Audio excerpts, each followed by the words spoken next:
Electrostatics के 4th lecture में आपको पुनः स्वागत है। हम लोग मेथड ऑफ चार्जिंग पढ़ रहे थे, जिसमें charging by friction 3rd lecture में पढ़ चुके हैं। 4th लेक्चर में बाय कंडक्शन। एक बार पुनः आप देख लीजिए। चार्ज करने का किसी बॉडी का 3 वे है। पहला by friction, bye conduction and by induction. Friction माने रगड़ने से इलेक्ट्रॉन का ट्रांसफर होता है और दोनों बॉडीज इक्वल साइन के साथ, मतलब इक्वल अमाउंट ऑफ चार्ज के साथ चार्ज हो जाते हैं। जैसे ये +2 कूलम तो ये -2 कूलम, इस तरह से। बाय कंडक्शन जो हम लोग आज पढ़ेंगे, कंडक्शन माने कांटेक्ट में लाने पर, जब एक चार्ज बॉडी को, जिसको हमको चार्ज करना है, उसके साथ लाइएगा तो वो भी सेम साइन बिल्कुल प्लस के साथ ही है, तो ये भी प्लस के साथ, लेकिन फ्रिक्शन में एक प्लस एक माइनस। तो ये बात आप गौर कीजिएगा। वही चीज़ है बाय कंडक्शन, यानी मेथड ऑफ चार्जिंग का सेकेंड तरीका ये है कंडक्शन के द्वारा। कैसे होता है? तो when a charged body is brought in contact with an अनचार्ज, जिसको न्यूट्रल बॉडी भी कह सकते हैं आप। यानी जब एक चार्ज्ड बॉडी के सामने एक न्यूट्रल बॉडी को आप लाते हैं तो both the body will charge with same sign, तो दोनों बॉडी सेम साइन के साथ चार्ज हो जाता है। इसी को हम लोग कहते हैं चार्जिंग बाय कंडक्शन मेथड, जो देखिए आपको फिगर से क्लियर कर दिया गया है। अब हम लोग पढ़ेंगे मेथड ऑफ चार्जिंग का 3rd तरीका, वो है बाय इंडक्शन।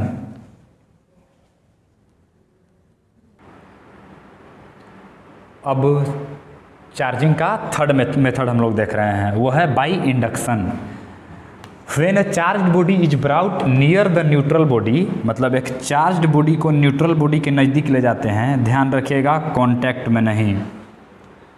सेकेंड जो है बाय कंडक्शन, उसमें हम कॉन्टैक्ट में ले जाते हैं। फर्स्ट फ्रिक्शन में फ्रिक्शन कर देते हैं, सेकेंड कंडक्शन कन यानी कॉन्टैक्ट में ले जाते हैं, और इंडक्शन में नियर ले जाते हैं। कॉन्टैक्ट में नहीं तो फिर भी कंडक्शन हो जाएगा। कॉन्टैक्ट में लाने के बाद यहाँ इंडक्शन होता है। इंडक्शन मैंने कुल मिला के शुद्ध हिंदी में समझा जाए तो देख ताक के, जैसे कैसे कोई घर के बगल के आदमी आपसे दिन रात तरक्की कर रहा है तो आप भी दिन रात बेचैन होकर के तरक्की करने लगते हैं। वही बात है, यह यहाँ देखेगा और देख करके इधर निगेटिव चार्ज इंड्यूस्ड करेगा। इंड्यूस इसीलिए इंडक्शन है, यहाँ इंड्यूस मैंने पैदा करेगा, और इधर पॉजिटिव चार्ज, इसको अर्थिंग से जोड़ दीजिएगा। अर्थिंग यानी जमीन से, यहाँ से जमीन से इलेक्ट्रॉन निकल करके इसको बैलेंस कर देगा, फिर यह निगेटिव चार्ज इसके चारों तरफ फैल जाएगा, ये भी चार्ज हो गया। अब यानी फ्रिक्शन से दोनों में सेम अमाउंट का चार्ज पैदा होता है, पर एक दूसरे में अपोजिट, जैसे एगो प्लस तो एगो माइनस। सिर्फ एकमात्र कंडक्शन है जिसमें दोनों सेम साइन के साथ चार्ज होते हैं। ये भी प्लस था तो ये भी प्लस से था, अब याद कीजिए बाय कंडक्शन को। और जो 3rd है बाय इंडक्शन, इसमें भी अगर ये प्लस है तो ये निगेटिव चार्ज होगा, अगर ये निगेटिव है तो ये पॉजिटिव चार्ज होगा। याद रखिएगा, यानी कंडक्शन में ही सेम, कोई अगर आपसे क्वेश्चन कर देवे कि हम किसी बॉडी को चार्ज करना चाहते हैं सेम प्लस साइन के साथ, तो हम उसको क्या करेंगे? तो आपको कहना होगा, या आप ऐसे प्रश्न कर सकते हैं आपसे कि हम चार्जिंग के किस मेथड को अपनाएं कि जिसमें दोनों बॉडी को सेम साइन के साथ हम चार्ज करें, तो वह होगा चार्जिंग बाय कंडक्शन, जिसमें दोनों सेम साइन के साथ चार्ज हो जाता है। बाकी फ्रिक्शन और इंडक्शन में अगर ये प्लस है तो एगो माइनस, अगर ये माइनस है तो एगो प्लस होगा। ठीक है, अब हम लोग आगे देखते हैं। अब हम लोग एक छोटा सा पर काफ़ी इंटरेस्टिंग कॉन्सेप्ट सीखेंगे। वो क्या है कि सपोज कीजिए कि एक प्लस चार्ज का सिस्टम है और एक माइनस चार्ज का सिस्टम है, मतलब एक ऐसा सिस्टम है जिस पर प्लस चार्ज है और एक पर माइनस चार्ज है। ये अर्थिंग का साइन है, जो हम लोग घर में अर्थिंग देते हैं ना, वही ये एक अर्थिंग का साइन है। तो जब प्लस चार्ज को आप अर्थिंग से कनेक्ट कीजिएगा तो अर्थ से इलेक्ट्रॉन निकल करके इसमें शिफ्ट होगा ताकि इसको न्यूट्रल कर देवे। और अगर माइनस चार्ज को आप अर्थ से कनेक्ट करोगे तो इसमें से, चूँकि माइनस चार्ज है तो यहाँ इलेक्ट्रॉन मेजर फॉर्म में है, तो यहाँ से इलेक्ट्रॉन निकल करके देखिए डायरेक्शन दिया गया है, नीचे अर्थ में जा रहा है। जब इलेक्ट्रॉन अर्थ में चला जाएगा तो इसको न्यूट्रल कर देगा। यहाँ से हम लोग को रिजल्ट क्या निकल रहा है कि जो निगेटिव चार्ज है, निगेटिव चार्ज वह आपको लो पोटेंशियल से हाई पोटेंशियल की तरफ मूव करता है। वही हम लिखे हैं रिजल्ट में, negative charge flow from low potential to high potential. अब आप कहिए कि सर ये लो टू हाई आप कैसे कह दे रहे हैं? तो यह माइनस है और अर्थ का पोटेंशियल 0 होता है हमेशा। तो देखिए, तो लो टू हाई, क्योंकि माइनस से बड़ा होता है 0। क्या कहते हैं वो, मैथ में आप नंबर लाइन पढ़े ना, संख्या रेखा, ये 0 इधर 1 इधर 2 इधर -1 -2, तो इन लोग इधर वाले से तो ये बड़ा होता है, यानी माइनस से तो 0 बड़ा है, इसीलिए इसे कह रहे हैं हम कि negative charge flow from low potential to high potential, जबकि पॉजिटिव चार्ज कहाँ से बहता है, तो स्वयं खुद ही हाई हो गया, अब इसका 0 है, ये प्लस है अब 0 है, तो positive charge flow from high potential to low potential. ध्यान रहे यहाँ हम इलेक्ट्रॉन के डायरेक्शन ऐसे दिखाए हैं, पर पॉजिटिव चार्ज तो इसमें से निकल कैसे न जाएगा, तभी नहीं माइनस आएगा तो न्यूट्रल हो जाएगा। इसका मतलब जल्दी से समझ लीजिए आप इतना बात सिर्फ कि निगेटिव चार्ज लो से हाई की तरफ जाता है, जबकि positive charge high to low जाता है। और एक्चुअली इलेक्ट्रिक करंट बहने का यही एकमात्र तरीका है, जब कभी भी कहीं पोटेंशियल डिफरेंस पैदा होगा तो वहाँ इलेक्ट्रिक करंट बहेगा। जब जानते हैं अगर आप इससे पॉजिटिव चार्ज सिस्टम से आप वायर के थ्रू करंट अर्थिंग में जोड़िएगा तो इसमें करंट प्रवाह होने लगेगा। हालांकि करंट की बात हम यहाँ नहीं करेंगे क्योंकि यह चैप्टर इलेक्ट्रोस्टैटिक्स है। चलो जल्दी से इसको नोट में आगे उतारते चले जाइए। Charging by friction, charging by conduction और चार्जिंग बाई इंडक्शन के बाद ये एक नेक्स्ट जनरल सा कॉन्सेप्ट है, इसको आप जूम करके पाउज करके और इसको उतार लीजिए आप। हो गया होगा।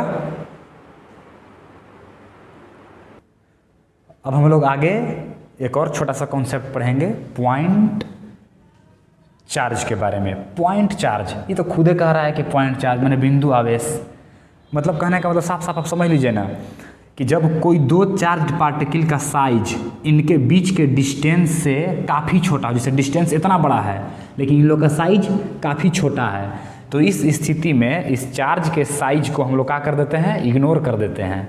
तो वही जो छोटा छोटा चार्ज हुआ इसको हम लोग पॉइंट चार्ज कहते हैं। यहाँ दो पॉइंट चार्ज हैं, एक ये और एक ये है।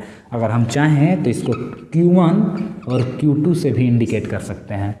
कुल मिला के कहा जाए तो छोटे छोटे चार्ज को पॉइंट चार्ज कहते हैं। और स्टैंडर्ड भाषा में कहा जाए तो अगर दो चार्ज पार्टिकल के बीच का जो डिस्टेंस है इनके साइज के रिस्पेक्ट में काफ़ी ज़्यादा हो तो वे दोनों charge particle point charge particle के रूप में जाने जाएंगे। अकबकाइएगा मत, इसका इस्तेमाल है कूलॉम्स लॉ ऑफ इलेक्ट्रोस्टैटिक्स में, क्योंकि कूलॉम्स लॉ सिर्फ पॉइंट चार्ज के लिए ही एप्लीकेबल होता है, बड़ा बड़ा चार्ज के लिए नहीं, इसलिए ये कॉन्सेप्ट आया है बीच में। अब हम लोग आगे नेक्स्ट कॉन्सेप्ट पढ़ते हैं और अब की थोड़ा ज़्यादा इंटरेस्टिंग कॉन्सेप्ट है और वो है difference between mass and charge, मतलब द्रव्यमान और आवेश में क्या अंतर है, यानी मास और चार्ज में क्या अंतर है। इस तरह से आप पीरियोडिक बना लीजिए और फिर हम लिखवाते जा रहे हैं समझा समझा करके। ये डिफरेंस चार्ज और मास के बीच लिख दीजिएगा, आप लोग नोट करते ही चलिएगा। और साथ में अगर कहीं हम होमवर्क देंगे तो उसको नीचे कमेंट में लिख दे। होमवर्क ऐसा दिया जाएगा कि कमेंट बॉक्स में आपको आसानी से लिख दिया जाएगा, आप लिख सकते हैं उसको, इस तरह से होमवर्क दिया जाएगा। और हाँ, एक बात और ध्यान रहे, अगर कहीं भी आपको समझ में नहीं आया तो पोलाइटली विनम्रतापूर्वक आप नीचे कमेंट में पूछ सकते हैं। हालांकि ऐसे आपको पूछने का हम लोग की तरफ से ज़रा सा भी कुछ छोड़ा ही नहीं जाएगा जिससे आपको मौका मिले। और अगर कोई वीडियो, किसी भी टीचर का वीडियो अगर बीच में आपको ना समझ में आए तो प्लेलिस्ट बना दिया गया है सारे टीचर का। एक बार आप चाहें तो टाइम लेकर के सारे किसी खास टीचर, पार्टिकुलर टीचर का टोटल लेक्चर एक साथ ही आप देख सकते हैं, इसलिए प्लेलिस्ट आपको यूट्यूब पर अवेलेबल करा दिया गया है। चलिए अब आगे देखिए, चार्ज और मास के बारे में हम डिफरेंस, आप 1 मिनट वीडियो को पॉज करके और खुद ही पहले सोचिएगा कि चार्ज और मास में अगर डिफरेंस लिखने के लिए कह दिया जाए तो आप क्या लिखते। मेरे अनुसार पहले अगर हम बात करें चार्ज के बारे में तो चार्ज पॉजिटिव भी हो सकता है, निगेटिव भी हो सकता है और जीरो भी हो सकता है। जैसे हम लोग में कोई चार्ज नहीं है तत्काल, हम लोग न्यूट्रल बॉडी हैं।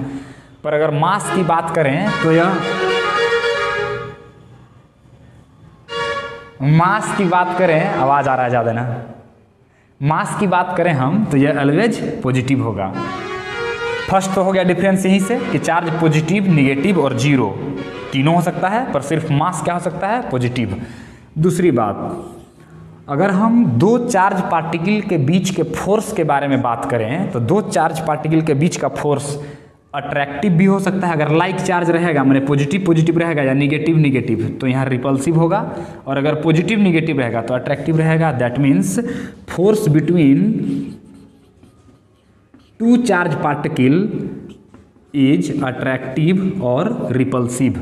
लेकिन आप पढ़े होंगे ग्रेविटेशन चैप्टर में, गुरुत्वाकर्षण में, कि दो ऑब्जेक्ट यानी दो मास के बीच का जो फोर्स होता है वो ऑलवेज अट्रैक्टिव ही होता है। चार्ज को हम लोग कंजर्व कर सकते हैं, it is conserved. Properties of charge में ही हम लोग पढ़े थे सेकेंड प्रॉपर्टीज। चार्ज को ना ही क्रिएट किया जा सकता है ना ही डिस्ट्रॉयड, बस इसको कंजर्व किया जा सकता है या किसी भी सिस्टम पर कंजर्व रहता है, लेकिन मास कंजर्व नहीं रहता है, इट इज नॉट कंजर्व्ड। कैसे? तो देखिएगा फोर्थ में हो जाएगा आपका, यह वेलोसिटी के साथ चेंज नहीं कर सकता है। Charge doesn't change with velocity of charge particle, लेकिन मास वेलोसिटी के साथ चेंज करने लगता है। It is changed with the velocity of the body. किस तरह से भाई? तो m is equal to m naught बटा under root 1 minus v square बटा सी स्क्वायर। इसको इधर लिख दे रहे हैं, नहीं दिख रहा होगा। m जो नया मास है वो पुराने मास का बटा 1 माइनस वी स्क्वायर बटा सी स्क्वायर, जहाँ c है लाइट का वेलोसिटी और ये v है बॉडी का वेलोसिटी, मास का वेलोसिटी। हालांकि ये आपको याद रखने की जरूरत नहीं है, जानकारी के लिए सिर्फ हम बता रहे हैं। बस सिर्फ इतना जानिएगा कि वेलोसिटी के साथ चार्ज नहीं बदलता है, जबकि वेलोसिटी लाइट के रिस्पेक्ट में अगर हो जाए तब मास चेंज करने लगता है। तो इसीलिए हम लिखवाया था थर्ड में, it is conserved but it is not conserved. Mass बदल सकता है जबकि चार्ज नहीं। और फिफ्थ है, charge can exist only with mass, मतलब मास रहेगा तभी चार्ज रह सकता है, बॉडी रहेगा तभी ना उस पर चार्ज रहेगा, यानी कोई सिस्टम रहना चाहिए, लेकिन बिना चार्ज के मास एग्जिस्ट कर सकता है। पांचवा हो गया, चार्ज बिना मास के एग्जिस्ट नहीं कर सकता है, it is not exist without mass, माने बिना मास के चार्ज नहीं हो सकता है, जबकि बिना चार्ज के मास हो सकता है। जैसे हम मास हैं, एक प्रकार का द्रव्यमान है, हम पर कोई चार्ज नहीं है, लेकिन अगर किसी पर चार्ज रहेगा तो समझिएगा कि वो मास जरूर होगा। इस तरह से आपका डिफरेंस हो गया। अब हम पार्टिकुलर थोड़े समय के लिए इसको आप समझ करके फिर हम अभी तुरंत लिखवा दे रहे हैं इसको, ठीक है? आपके सामने ये लिख दिया गया है, इसको पॉज करके उतार लीजिए पहले। देखिए क्या है एक बार पुनः, चार्ज या पॉजिटिव, निगेटिव और जीरो तीनों हो सकता है, पर मास हमेशा पॉजिटिव होता है। दो चार्ज पार्टिकल के बीच का फोर्स अट्रैक्टिव, रिपल्सिव दोनों हो सकता है। अगर सेम चार्ज रहेगा तो रिपल्सिव होगा वहाँ, और अगर अपोजिट चार्ज रहेगा, एक प्लस एक माइनस, तो वह अट्रैक्टिव होगा। पर ग्रेविटेशन, गुरुत्वाकर्षण में आप पढ़े हैं कि कोई भी दुनिया का पिंड है, वस्तु है, ऑब्जेक्ट है, मास है, तो हमेशा एक दूसरे को अट्रैक्ट ही करता है। इसी को तो ग्रेविटेशनल फोर्स कहते हैं। अब इट इज कंजर्व्ड, यह संरक्षित रहता है, जिसको हम लोग प्रॉपर्टीज ऑफ चार्ज का सेकेंड रूल में पढ़े थे। इट इज नॉट कंजर्व, यह कंजर्व नहीं रहता है। क्यों? क्योंकि देखिए यहाँ m is equal to m naught बटा 1 माइनस वी स्क्वायर बटा सी स्क्वायर। वेलोसिटी के साथ अगर ऑब्जेक्ट जो चार्ज है उसको वेलोसिटी में ला देंगे तो चार्ज नहीं बदलेगा, लेकिन अगर अत्यंत लाइट के रिस्पेक्टेबल वेलोसिटी में ला दे तो उसका मास भी चेंज कर जाता है। जैसे एम नोड, ये ओरिजिनल मास है, एम नोड यानी रेस्ट मास कहिए, जब बॉडी रेस्ट में है तब मास, या फिर ओरिजिनल मास। जबकि m है जब ऑब्जेक्ट v वेलोसिटी से ट्रेवल करने लगे तब का मास, यानी v वेलोसिटी है और c लाइट का वेलोसिटी है, और एक तो आप जान ही रहे हैं कि ये न्यूमेरिक डिजिट है। इस तरह से आपका आज का लेक्चर इतना ही तक ख़त्म होता है। आप सब पढ़ते रहिएगा, और जब भी हम होमवर्क दें तो कमेंट बॉक्स में नीचे होमवर्क को लिखते रहिएगा। All the best, thanks.